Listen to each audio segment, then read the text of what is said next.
Good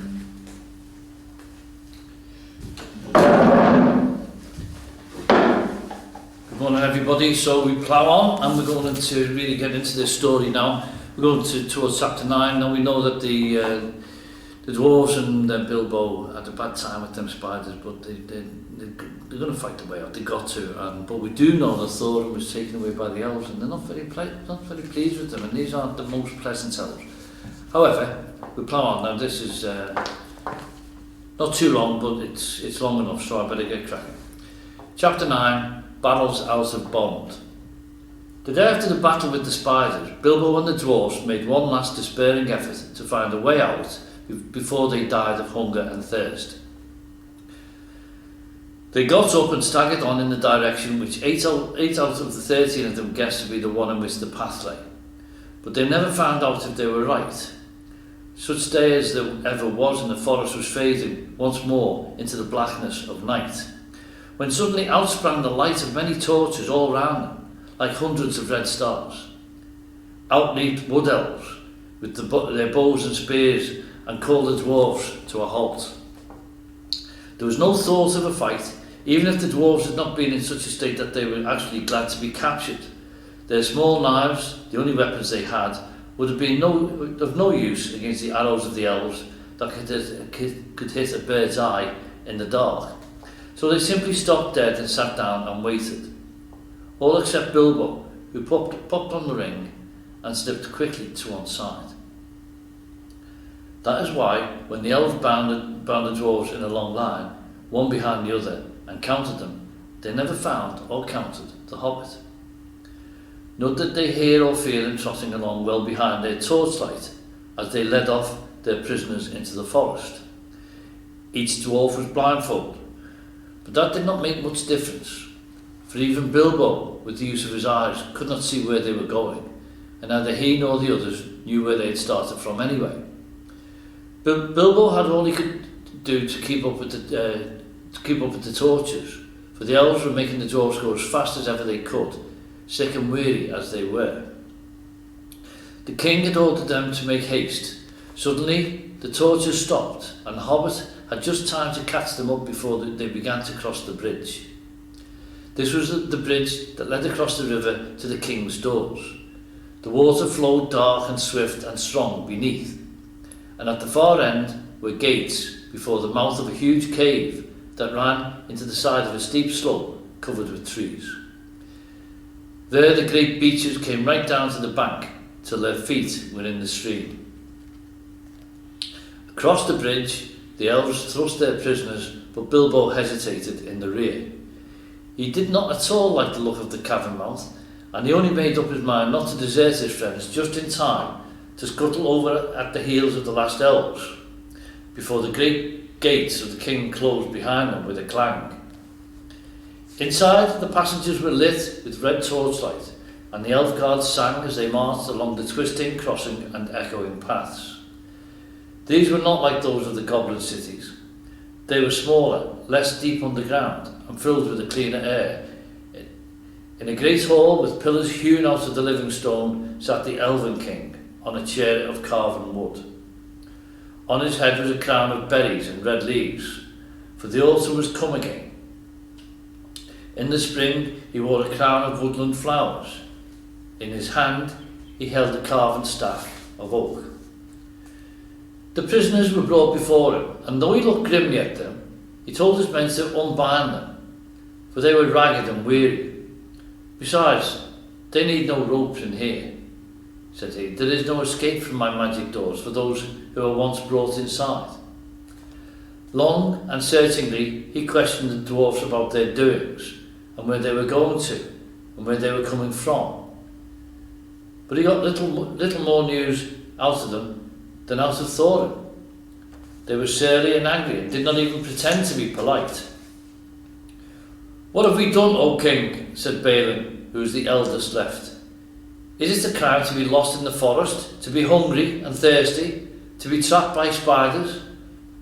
Are the spiders your tame beasts, or your pets, if killing them makes you so angry? Such a question, of course, made the king angrier than ever, and he answered, It is a crime to wander in my realm without leave, Do you forget that you were in my kingdom, using the road that my people made? Did you not 3 times pursue and trouble my people in the forest and rouse the spiders with your riot and clamour? After all the disturbance you have made, I have a right to know what brings you here, and if you will not tell me, I will keep you all in prison until you've learned some sense and manners. Then he ordered the dwarves each to be put in a separate cell and to be given food and drink, but not to be allowed to pass the doors of their little prisons until one at least of them was willing to tell him all he wanted to know. But he did not tell them that Thorin was also a prisoner. It was Bilbo who found that out. Poor Mr. Baggins. It was a weary long time that he lived in that place all alone, and always in hiding, never daring to take off his ring, hardly daring to sleep, even tucked away in the darkest and remotest corners he could find.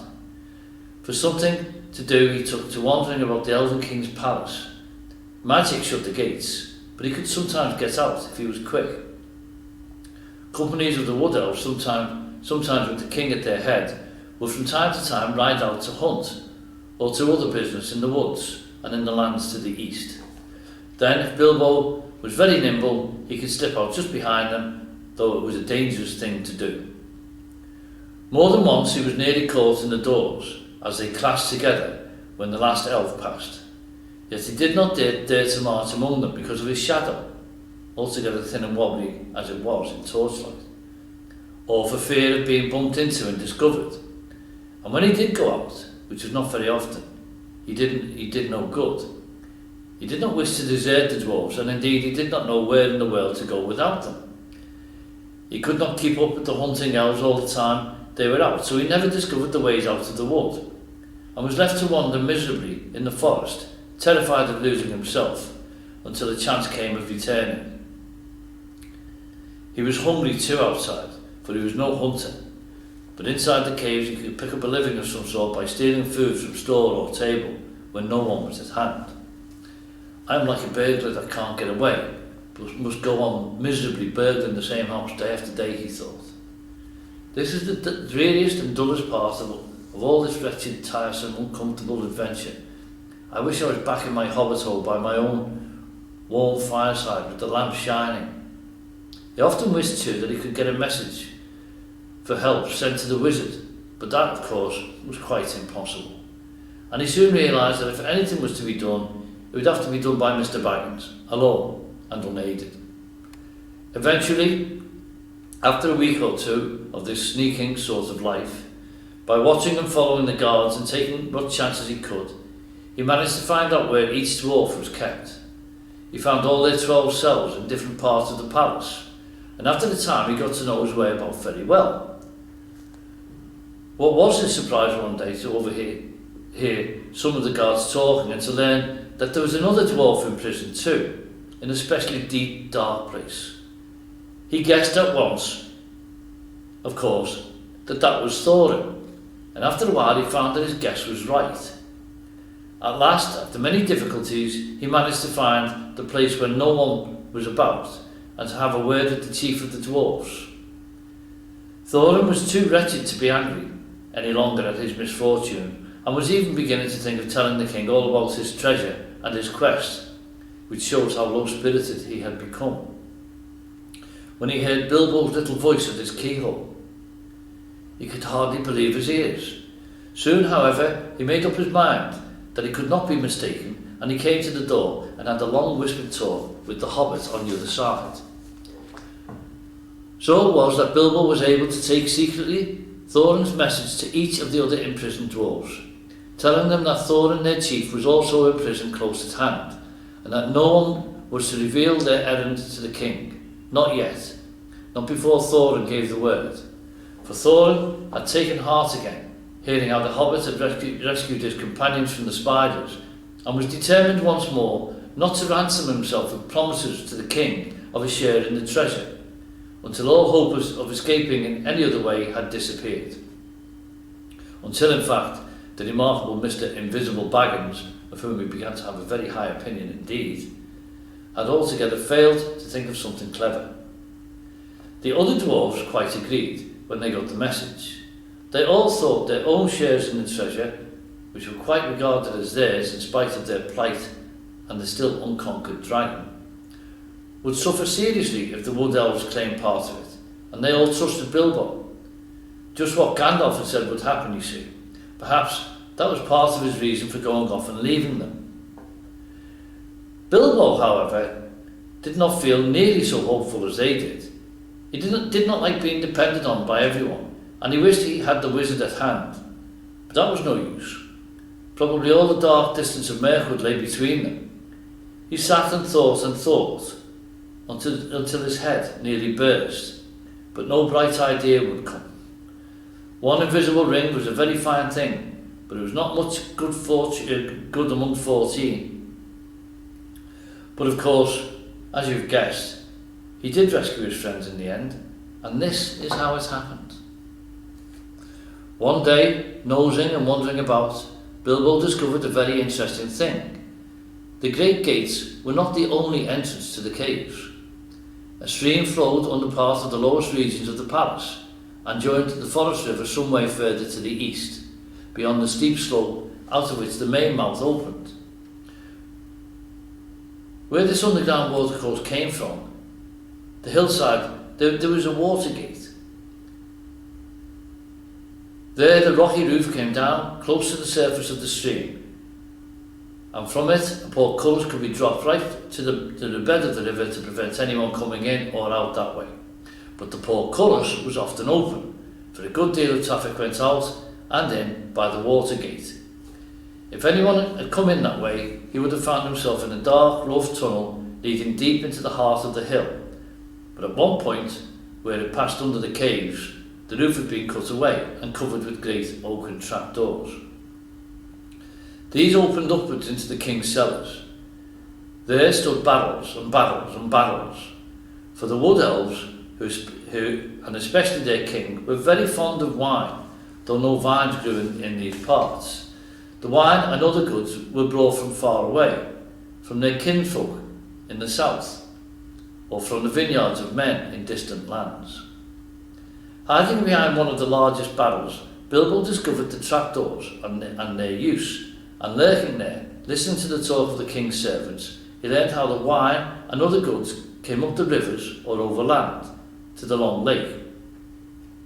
It seemed a town of men still throve there, built out on bridges far into the water as a protection against enemies of all sorts, and especially against the dragon of the mountain. From Lake Town, the barrels were brought up the Forest River. Often they were just tied together like big rafts and poled or rowed up the stream. Sometimes they were loaded onto flat boats. When the barrels were empty, the elves cast them through the trapdoors, opened the water gate, and out the barrels floated on the stream, bobbing along until they were carried by the current to a place far down the river, where the bank jutted out, near to the western edge of Mirkwood. There they were collected and tied together and floated back to Lake Town, which stood close to the point where the Forest River flowed into the long lake. For some time, Bilbo sat and thought about this water gate and wondered if it could be used for the escape of his friends, and at last he had the desperate beginnings of a plan. The evening meal had been taken to the prisoners. The guards were tramping away down the passages, taking the torchlight with them and leaving everything in darkness. Then Bilbo heard the king's butler bidding the chief of the guards good night. "Now come with me," he said, "and taste the new wine that has just come in. I shall be hard at work tonight clearing the cellars of the empty wood, so let us have a drink first to help the labour." "Very good," laughed the chief of the guards. "I'll taste with you and see if it is fit for the king's table. There is a feast tonight, and it wouldn't do to send up poor stuff." When he heard this, Bilbo was all in a flutter, for he saw that luck was with him, and he had a chance at once to try his desperate plan. He followed the two elves until they entered a small cellar and sat down at a table on which two large flagons were set. Soon they began to drink and laugh merrily. Luck of an unusual kind was with Bilbo then. It must be potent wine to make a wood elf drowsy, but this wine, it would seem, was the heady vintage of the great gardens of Doha, not meant for his soldiers or his servants, but for the king's feast only, and for smaller bowls not for the butler's great flaggings. Very soon the chief guard nodded his head, then he laid it on the table and fell fast asleep. The butler went on talking and laughing to himself for a while without seeming to notice, but soon his head too nodded to the table, and he fell asleep and snored beside his friend. Then in crept the Hobbit. Very soon the chief guard had no keys, but Bilbo was trotting as fast as he could along the passages towards the cells. The great bunch seemed very heavy in his arms, and his heart was often in his mouth, in spite of his ring, for he could not prevent the keys from making every now and then a loud clink and clank, which put them all in a tremble. First he unlocked Balin's door and locked it again carefully as soon as the dwarf was out. Balin was most surprised, as you can imagine, but glad as he was to get out of his wearisome little stone room. He wanted to stop and ask questions and know what Bilbo was going to do and all about it.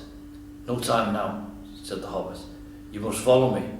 We must all keep together and not risk getting separated. All of us must escape or not, and this is our last chance. If this is found out, goodness knows where the king will put you next. With chains on your hands and feet too, I expect. Don't argue, there's a good fellow." Then off he went from door to door until his following had grown to 12, none of them any too nimble, what with the dark and what with their long imprisonment. Bilbo's heart thumped every time one of them bumped into another, or grunted, or whispered in the dark. "Drat this dwarfish racket," he said to himself. But all went well, and they met no guards. As a matter of fact, there was a great autumn feast in the woods that night, and in the halls above, nearly all the king's folk were merrymaking. At last, after much blundering, they came to Thorin's dungeon, far down in a deep place, and fortunately not far from the cellars. "Upon my word," said Thorin when Bilbo whispered to him to come out and join his friends. "Gandalf spoke true, as usual. A pretty fine burglary you make, it seems, when the time comes. I'm sure we're all forever at your service, whatever happens after this, but what comes next?" Bilbo saw that the time had come to explain his idea as far as he could, but he did not feel at all sure how the dwarfs would take it.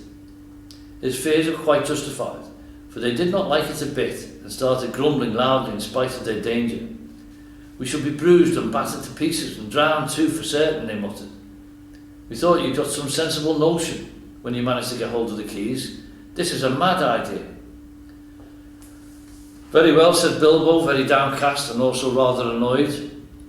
Come along back to your nice selves, and I will lock you all in again, and you can sit there comfortably and think of a better plan. But I don't suppose I shall ever get hold of the keys again, even if I feel inclined to try." That was too much for them, and they calmed down. In the end, of course, they had to do just what Bilbo suggested, because it was obviously impossible for them to try and find their way into the upper halls or to fight their way out of gates that closed by magic. And it was no good grumbling in the passages until they were caught again. So following the Hobbit down into the lower cellars, they crept. They passed a door through which the chief guard and the butler could be seen still happily snoring with smiles upon their faces. The wine of Dorwinion brings deep and pleasant dreams.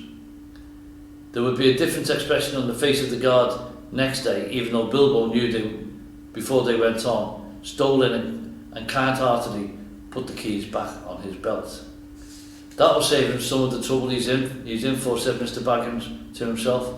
"He wasn't a bad fellow, and quite decent to the prisoners. It'll puzzle them all too. They'll think we had a very strong magic to pass through all those locked doors and disappear. Disappear? We've got to get busy, very quick if that is to happen." Balin was told off to watch the guard and the butler and give warning if they stirred. The rest went into the adjoining cellar with the trap doors. There was little time to lose. Before long, as Bilbo knew, some elves were under orders to come down and help the butler get the empty barrels through the doors into the stream. These were in fact already standing in rows in the middle of the floor, waiting to be pushed off. Some of them were wine barrels, and these were not much use, as they could not easily be opened at the end without a deal of noise, nor could they easily be secured again. But among them were several others, which had been used for bringing other stuffs, butter, apples, and all sorts of things, to the king's palace. They soon found 13 with room enough for a dwarf in each. In fact, some were too roomy, and as they climbed in, the dwarves thought anxiously of the shaking and the bumping they would get inside, though Bilbo did his best to find straw and other stuff to pack them in as cosily as could be managed in a short time. At last, 12 dwarves were stowed. Thorin had given a lot of trouble, and turned and twisted in his tub and grumbled like a large dog in a small kennel, while Balin, who came last, made a great fuss about his air holes and said he was stifling, even before his lid was on. Bilbo had done what he could to close the holes in the sides of the barrels and to fix on all the lids as safely as could be managed. And now he was left alone again, running around putting the finishing touches to the packing and hoping against hope that his plan would come off. It had not been done a bit too soon. Only a minute or two after Balin's lid had been fitted on, there came the sound of voices and the flicker of lights. A number of elves came laughing and talking into the cellars and singing snatches of song. They'd left a merry feast in one of the halls and were bent on returning as soon as they could. "Where's old Gallion?" the butler said one. "I haven't seen him at the tables tonight. He ought to be here now to show us what is to be done." "I shall be angry if the old slow coach is late," said another. "I have no wish to waste time down here while the song is up." "Ha ha," came a cry. "Here's the old villain, with his head on a jug. He's been having a little feast all to himself and his friend, the captain." "Shake him, wake him," shouted the others impatiently. Gallion was not at all pleased at being shaken or wakened, and still less at being laughed at. "You're all late," he grumbled. "Here am I waiting and waiting down here, while you fellows drink and make merry and forget your tasks. Small wonder if I fall asleep from weariness." "Small wonder," said they, when the explanation stands close at hand in a jug. "Come, give us a taste of your sleeping draught before we fall to. No need to wake the turkey yonder. He's had his share by the looks of it." Then they drank once round and became mighty merry all of a sudden, but they did not quite lose their wits. "Save us, Gallion," cried some. "You began your feasting early and muddled your wits. You've stacked some full casks here instead of the empty ones, if there is anything in weight." "Get on with the work," growled the butler. "There's nothing in the feeling of weight in an idle tosspot's arms. These are the ones to go, and no others. Do as I say." Very well," they answered, rolling the barrels to the opening. "On your head be it, if the king's full butter tubs and his best wine is pushed into the river for the lake men to feast on for nothing. Roll, roll, roll, roll, roll, roll, rolling down the hole. Heave ho, Spanish plump, down they go, down they bump." So they sang as first one barrel and then another rumbled to the dark opening and was pushed over into the cold water some feet below. Some were barrels really empty, some were tubs neatly packed with a dwarf each, but down they all went, one after another, with many a clash and a bump, thudding on top of ones below, smacking into the water, jostling against the walls of the tunnel, knocking into one another and bobbing away down the current. It was just at this moment that Bilbo suddenly discovered the weak point in his plan. Most likely you saw it some time ago and have been laughing at him, but I don't suppose you would have done half as well yourself in his place.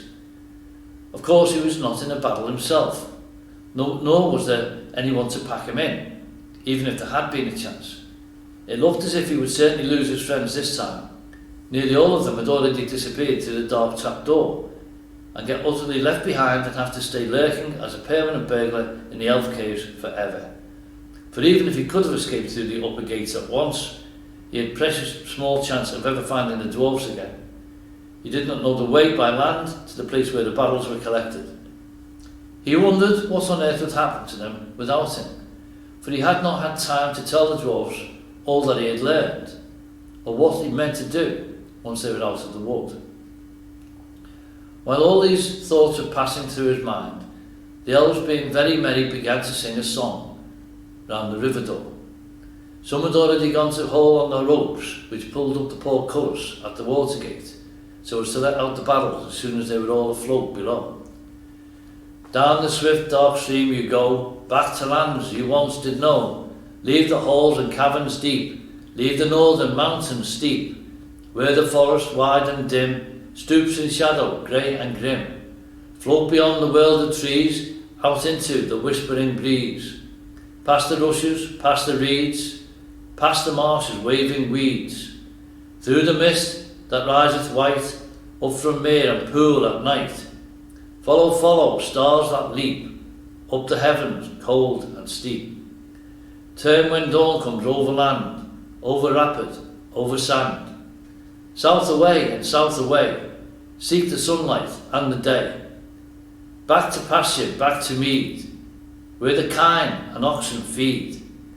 Back to gardens on the hills, where the berry swells and fills. Under sunlight, under day, south away and south away. Down the swift dark stream you go, back to lands you once did know. Now the very last barrel was being rolled to the doors. In despair and not knowing what else to do, poor little Bilbo caught hold of it and was pushed over the edge with it. Down into the water he fell, splash, into the cold dark water with the barrel on top of him. He came up again spluttering and clinging to the wood like a rat, but for all his efforts he couldn't scramble on top. Every time he tried, the barrel rolled round and ducked him under again. It was really empty and floated light as a cork.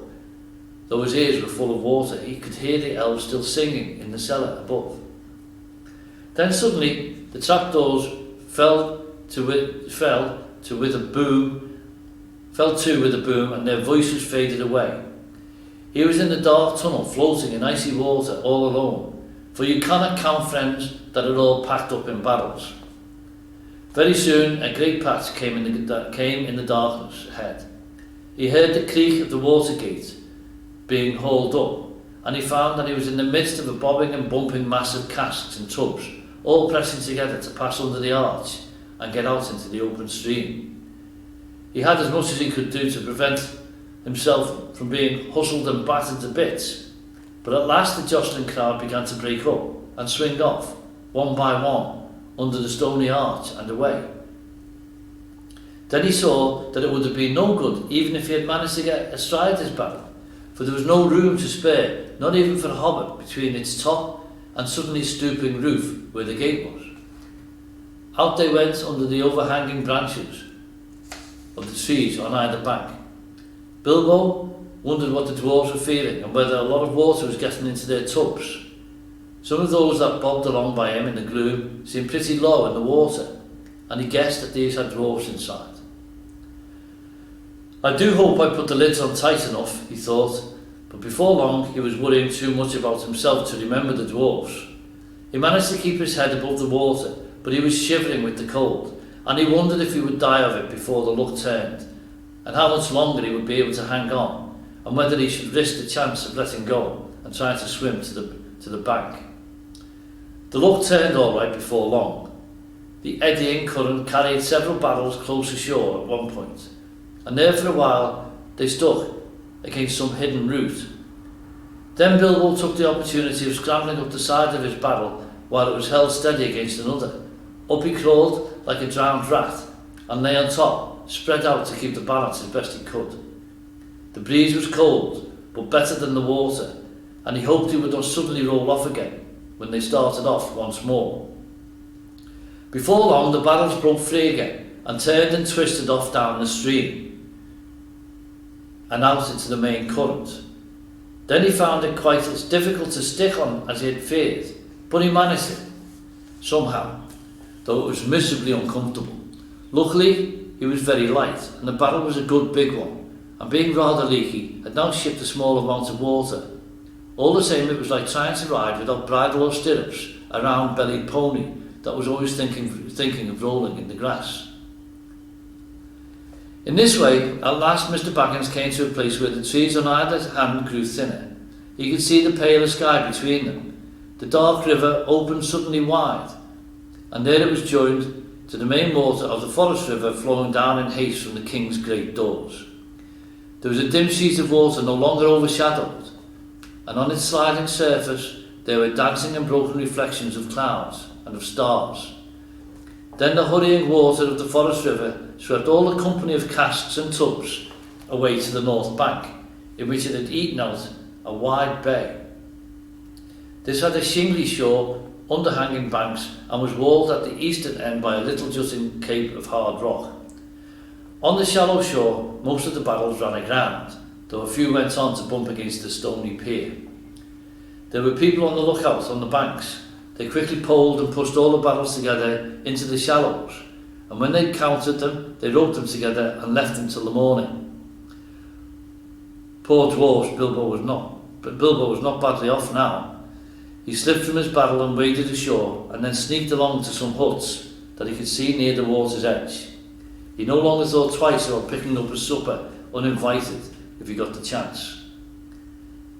He'd been obliged to do it for so long, and he knew now only too well what it was to be really hungry, not merely politely interested in the dainties of a well-filled larder.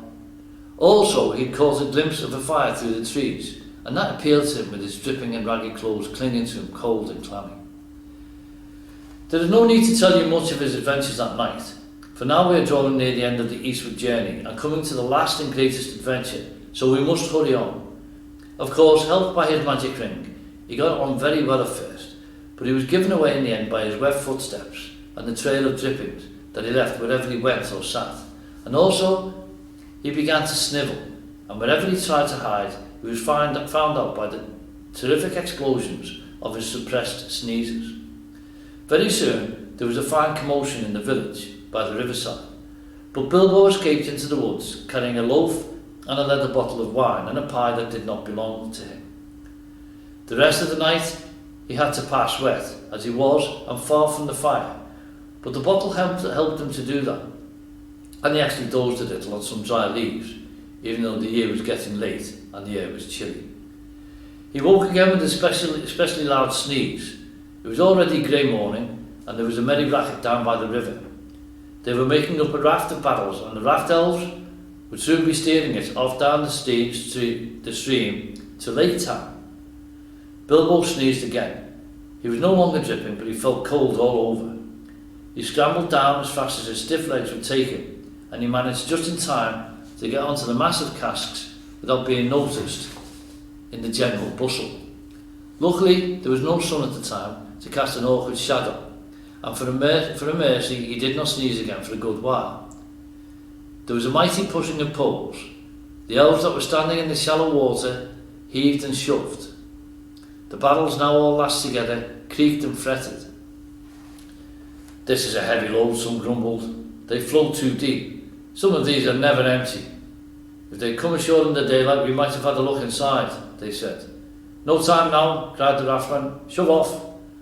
And off they went at last, slowly at first, until they passed a point of rock where other elves stood to fend them off with poles, and then quicker and quicker as they caught the main stream and went sailing away down towards the lake.